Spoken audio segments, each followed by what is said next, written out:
வணக்கம். அஸ்ட்ரோவேலின் நல்ல நேரம் நிகழ்ச்சியின் சார்பாக அத்துணை சப்ஸ்கிரைபர்களையும் எல்லா அன்பு உள்ளங்களையும் எனது நண்பர்களையும் வருக வருக என வரவேற்பதில் பெருமகிழ்ச்சி கொள்கிறேன். வக்ரதுண்ட மகாகாய சூரியகோடி சமப்பிரபக அவிக்னம் குருமே தேவ சர்வகாரியேஷு சர்வதா.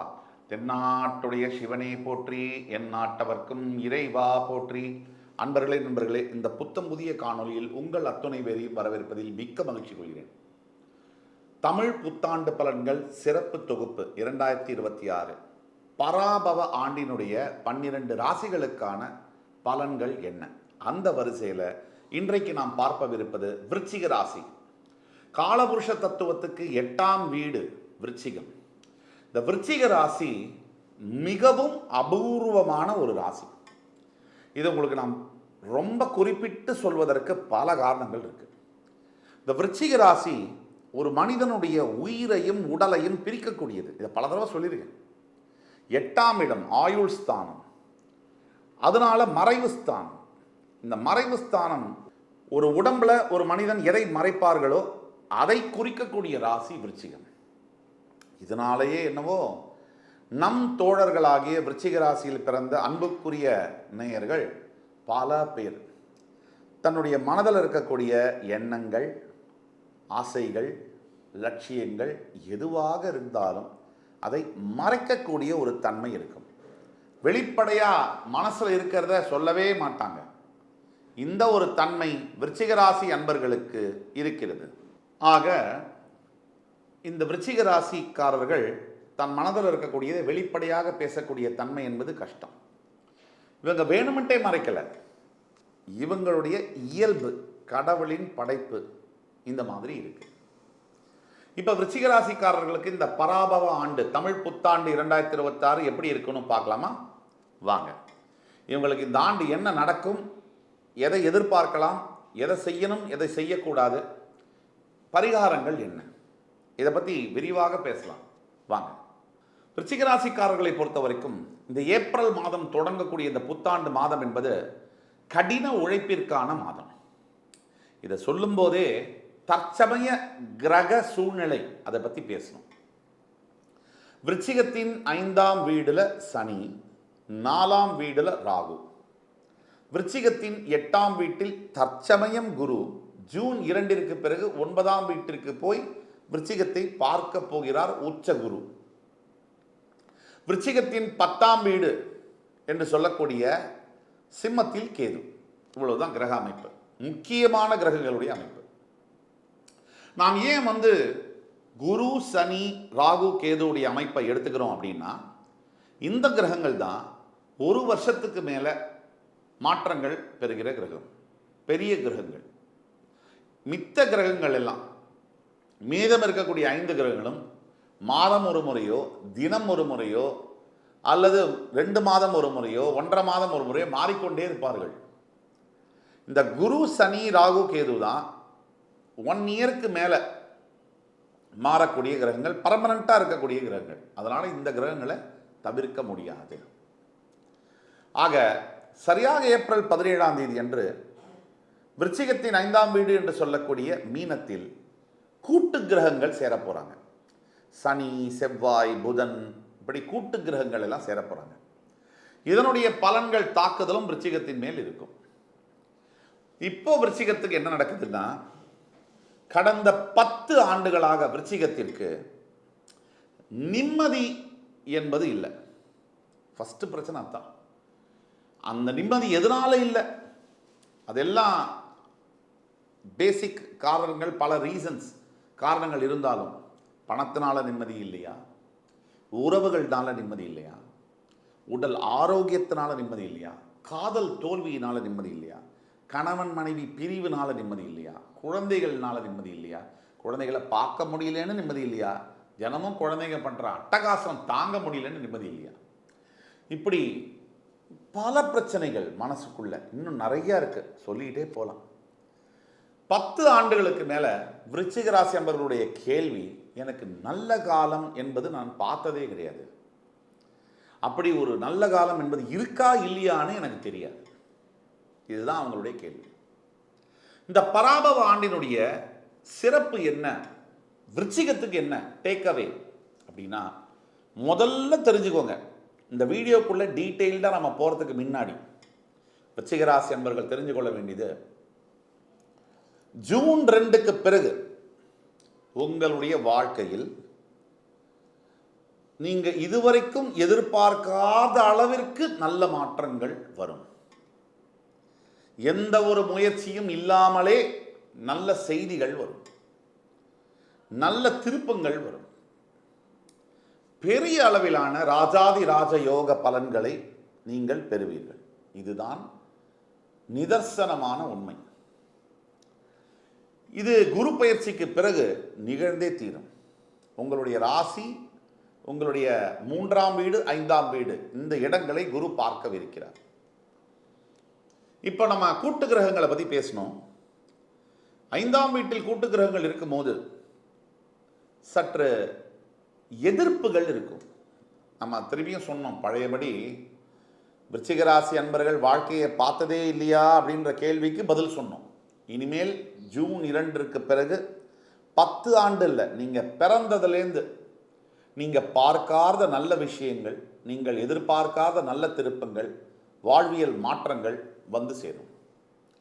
இப்போது சனியை பற்றி பேசணும்னா, சனி பகவானை பற்றி, உங்களோட 5ஆம் வீட்டில் ஏப்ரல் 17 கூட்டு கிரகங்கள் இருக்கும்போது டென்ஷன், மனசோர்வு, ஏற்கனவே சந்திரன் உங்கள் ராசியில் நீச்சம் என்பதால் சற்று கவலை, சற்று இதெல்லாம் இருக்கும். அதுக்கு மேலே டென்ஷன், மனசோர்வு, வேலை பார்க்கக்கூடிய இடத்துல பிரச்சனைகள், கொஞ்சம் எதிர்ப்புகள், இதெல்லாம் நீங்கள் எக்ஸ்பெக்ட் பண்ணணும். ஆக இந்த சனி பகவானுடைய தாக்குதல் என்பதும் கூட்டு கிரகங்களுடைய இதுவும் ஏப்ரல் மாதம் 2வது வாரம் முதல் 4வது வாரம் முடிய, அதே மாதிரி 1.5 மாதம் ஏப்ரல் 2வது வாரத்திலிருந்து மே முடிய இந்த தாக்குதல்கள் சற்று இருக்கும், பலமாகத்தான் இருக்கும். இந்த 1.5 மாதம் கவனமாக இருக்கும்.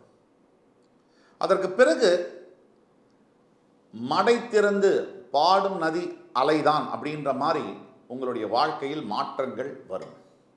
இந்த 1.5 மாதம் நாம் கடைபிடிக்க வேண்டிய தாரக மந்திரம் உழைப்பு, உழைப்பு, focus, hard work, focus.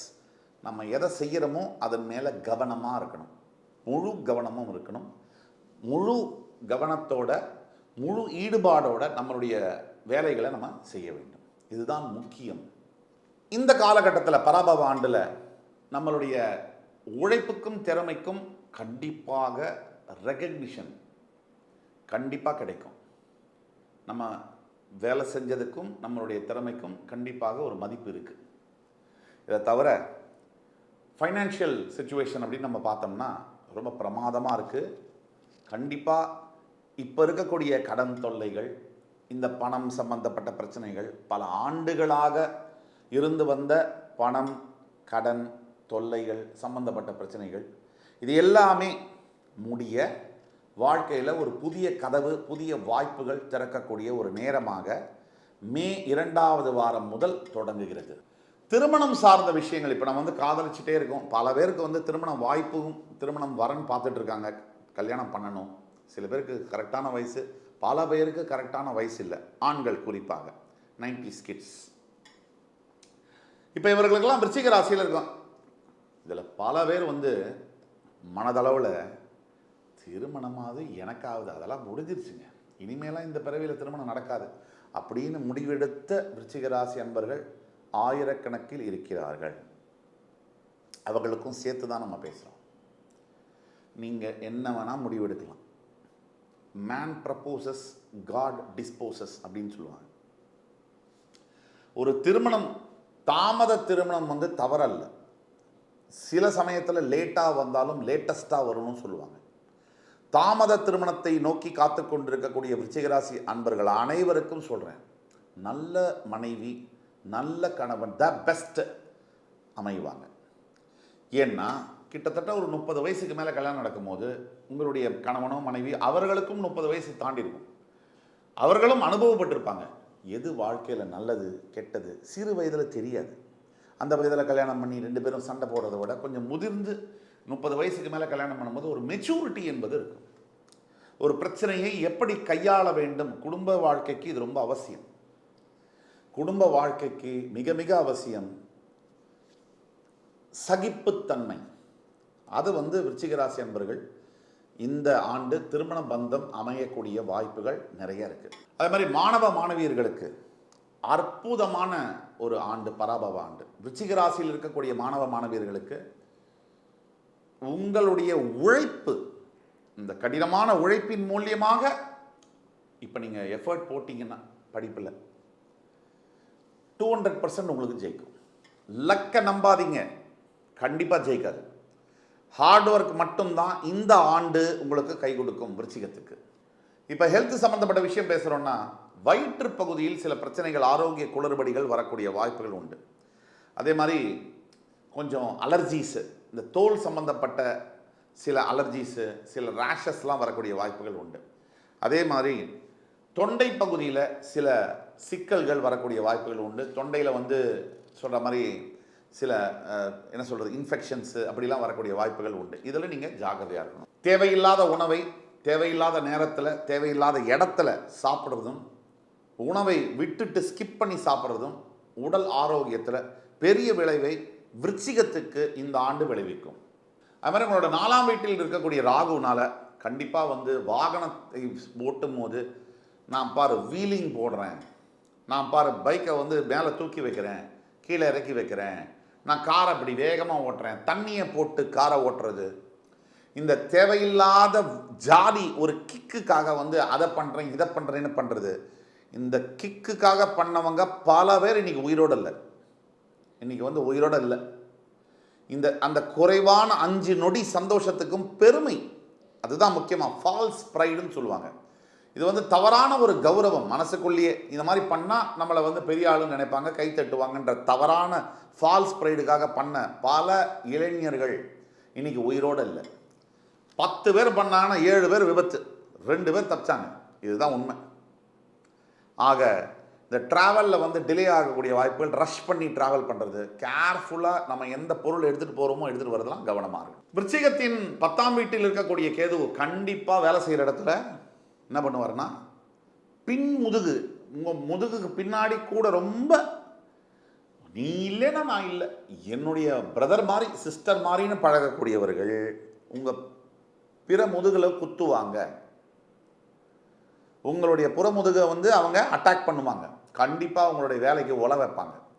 Gossiping தவறில்லை, ஒரு அளவோட. உங்கள் பர்சனல் மேட்டர்ஸை ஆஃபீஸில் நீங்கள் யார்கிட்டையுமே எந்த சூழ்நிலையுமே டிஸ்கஸ் பண்ணக்கூடாது. இதுதான் முக்கியம். ஒட்டு மொத்தத்தில் விருச்சிக ராசிக்கு இந்த குரு பார்வை ஜூன் 2க்கு பிறகு வரும்பொழுது உங்கள் வாழ்க்கையின் கதவுகள் திறக்கப்படும். உங்கள் வாழ்க்கையின் வாய்ப்புகள் உங்களுக்கு பாதங்களில் சமர்ப்பிக்கப்படும். அங்கிருந்து தொடங்குது அந்த புள்ளியிலிருந்து உங்களுடைய வாழ்க்கை என்பது. அதற்கு பிறகு இப்போ நாம் சொல்லக்கூடியதெல்லாம் பொது பலன்கள். 25லேருந்து 30% வேலை செய்யும். இதுக்கு மேலே உங்களுடைய பிறவி ஜாதகம், பிறப்பு ஜாதகம் இருக்குது, அதுதான் 60லேருந்து 70% வேலை செய்யும். இவ்வளவு சொன்ன பிறகும் உங்களுக்கு நான் சொன்னபடி நடக்குது அப்படின்னா ஓகே. இல்லை உங்களுக்கு மேலும் சந்தேகம் இருக்குது, உங்கள் பிறப்பு ஜாதகத்துக்கு உங்களுக்கு எதிர்காலத்தில் துல்லியமாக எது நடக்கணும்னு தெரியணும்னா கீழே கொடுக்கப்பட்டுள்ள வாட்ஸ்அப் நம்பரில் எங்களை காண்டாக்ட் பண்ணி ஆன்லைன் கன்சல்டேஷன் எடுத்திங்கன்னா நான் உங்களுக்கான எதிர்கால பாதை என்ன நடக்கும்னு 200% ப்ரிடிக்ஷன்ஸோட உங்ககிட்ட நான் தெளிவாக பேச முடியும், உங்களுக்கான வழியை காமிக்க முடியும்.